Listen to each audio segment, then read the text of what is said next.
so much to join this NPPA despite being the past Federation President of San Jose del Monte Bulacan.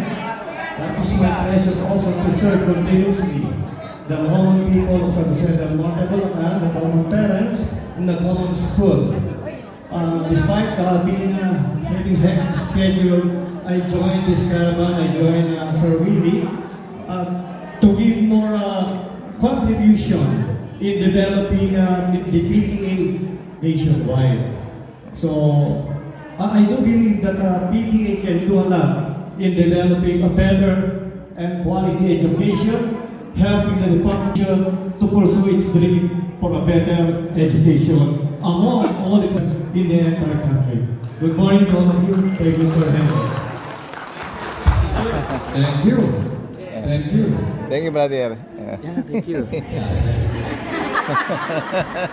Bakit? Maluwag ka na.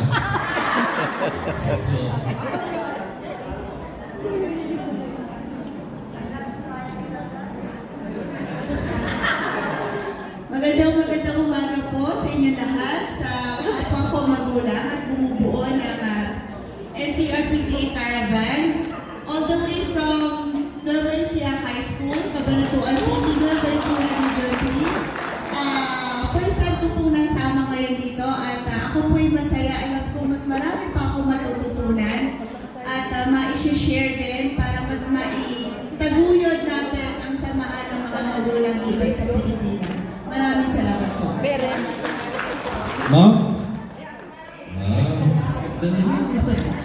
Parang anak ng pipi. Mayroon po nga ba kaya kayawan po? I'm Crisanta Garcia po. I'm a teacher po ng public high school. Thank you for inviting po sa caravan kay Sir Will. Ayun po. Siya po yung region secretary natin, teacher po siya. Okay, teacher. And then, marami siyang contribution sa PTA, Kapampangan niya.